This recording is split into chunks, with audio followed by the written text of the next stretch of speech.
All right, welcome back to the J Matt Show. This is J Matt, and this is the J Matt Show. Straight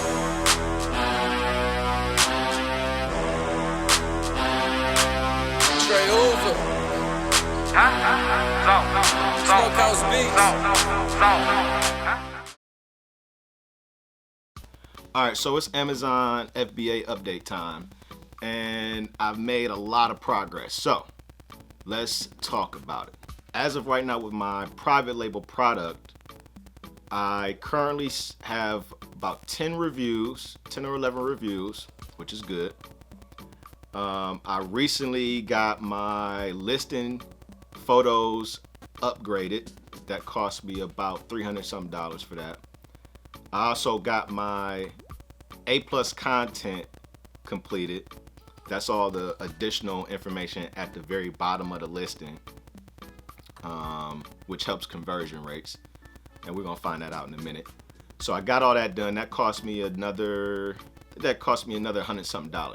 The last thing I have coming, which is probably gonna be completed by the time this video comes out, is I got a video. I paid somebody on Fiverr to do a user-generated content video where they're doing an unboxing, showing the product in all this many different use cases, and I'm going to put that video on my listing as well. So remember I told you I want to have everything maximized so that when I start my PPC campaign, I'm able to convert everybody who clicks on the ad. Honestly, right now I think my pictures look better than everybody else's listing, and nobody else is gonna have the type of video that I have. Like this lady that I found, she's great. I think she charged me about $100 something. She's very professional. She's like in her late 40s, early 50s. Perfect demo for my product. So I'm really excited to see what happens once I start PPC. Also, I noticed how far down my product rank has gone since I first started. But again, that's because I haven't done any PPC. So all the sales that I got right out the gate, those were from people that were aware of my product, people that I reached out to support, and that's how I was able to get my first 10 reviews. I think the highest my ranking got during my first 30 days was like like hundreds. Now it's all the way down to like the 7 something. But again, I'm not worried about it because I have not started any advertising, and my listing is way more optimized, and it's way, I think it's better than a lot of the competition. So I'm very confident that when I start my PPC, which is going to include a discount, that I'll be able to really start converting and get my rank back up there, hopefully to the first page. And then at that point, now we just reordering product. And since the last video, I also got into online, and I guess you call retail arbitrage. And I'm like, man, I should have been doing this last year while I was waiting on my product to get in. But I really wasn't thinking about it. I was just so focused on my private label and trading stock options and everything like that at that time. I really didn't think about all the other benefits of being an Amazon seller. I dipped my toes in the water, and let me say, I'm excited. Like this is fun. I'm not gonna lie to you, this is really fun. I'm having fun doing this.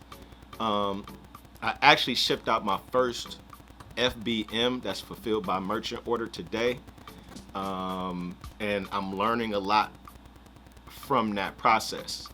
So with this, you gotta be prepared to take some losses, and don't look at it as a loss as long as you're learning from the experience. So I don't really look at it that bad.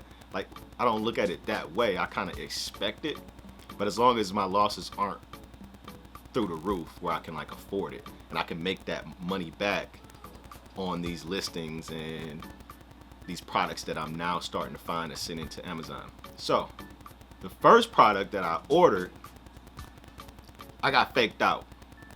I was researching the product. I did my revenue calculator. I'm like, oh, this is a good deal, right? And then I went to Amazon, got permission to sell the product. I had to like buy, what they say, you gotta buy 10, show an invoice. I had to do all this. But I was like, you know what? Since this is like my first time trying to get approval to sell any product. It's my first time doing it. I was like, let me just order 5, and the product was on sale. I got it for real cheap. I'm like, let me buy 5 and see if Amazon will accept what I provide them in order to get permission to sell the product. So they actually approved me to sell the product, even though I only ordered 5. You're supposed to say, it said 10. So I only ordered 5 and they still approved me. So I'm like, bet, let's go. I'm finna make some profits. I go to list the product, and then all of a sudden the listing is taken down. Like all of a sudden I can't list on the listings that I found 2 of them. Oh, nope, can't sell. Listing removed, whatever. So I was like, dang, they kind of like played me. Now I'm stuck with 5 products that I have to sell on my own, which I will sell them eventually, but it kind of put a little hiccup in my process to get immediate profits going. But I learned a lot. So what I learned was, it's a few things. I did not take a look at the BSR, the bestseller rank, for 2 products that I bought. So I messed up there. And the BSR is important because that dictates and determines how fast the product is going to sell that you're sending in. So it's not it doesn't mean, like, just because you have a product you find you're sending it into Amazon, it doesn't mean that that product is going to sell within the next couple of days or even next couple of months. Like, if it's a high ranking BSR, it might take months for you to make your profits back from that product. Actually, I'm gonna show y'all the product right here. Right here. Fake me out. Found these, thought I was gonna send them in, make a profit. They restricted me. But what I can do is sell them to y'all. Look, $20 a box. 20 of them in here. This is the 8210 Plus in 95.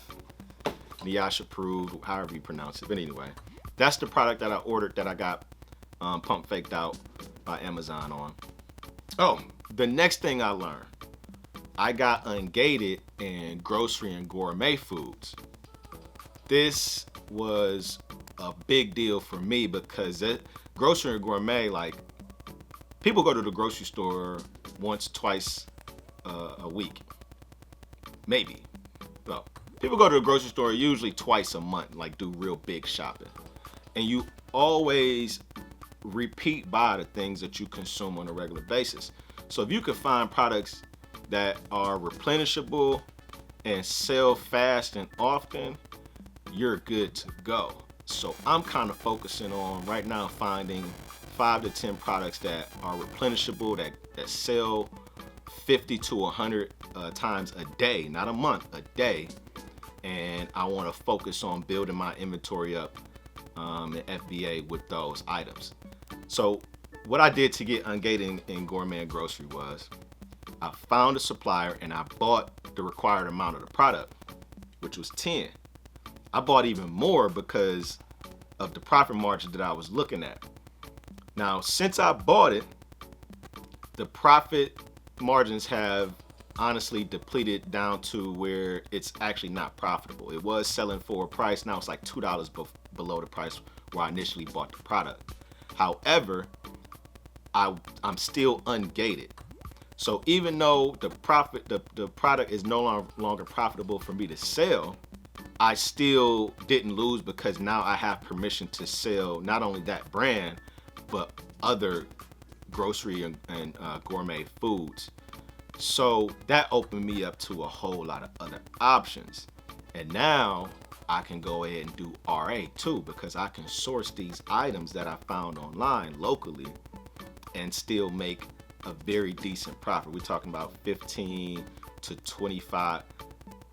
One product is 30% RI. It's kind of crazy, but right now I'm testing it out. I think I sent about 30 of them into Amazon, and they're being received at the moment. So right now, all of my FBA shipments, they have not been received yet. So they're not showing up in my inventory as actively being sold. I only have one item right now that's being sold. That's FBM.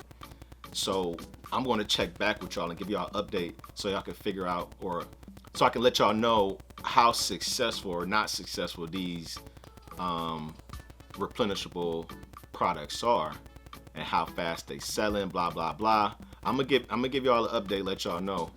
I'm not gonna tell y'all what it is, of course, because boy, it's cutthroat.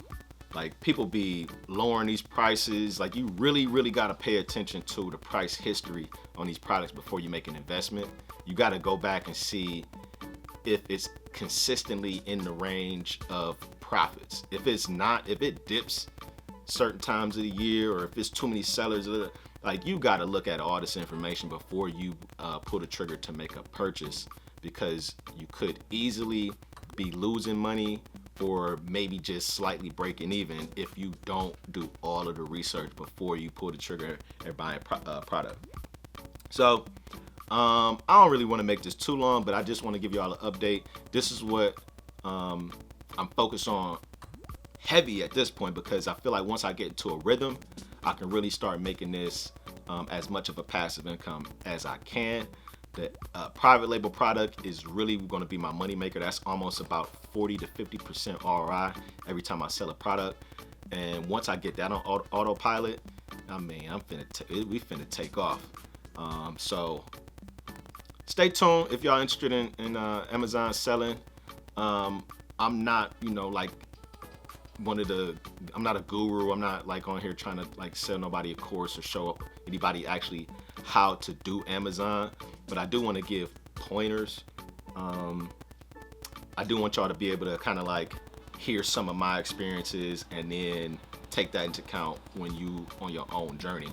I'm not necessarily telling you how to do it or what to do, but things to actually look out for. So that could be beneficial.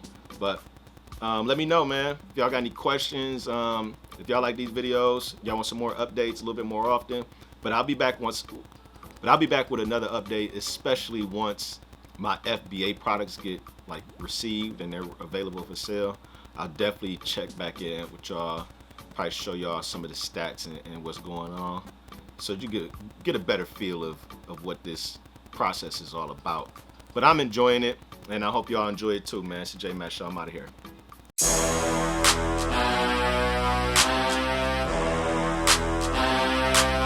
Straight over. Smokehouse beats.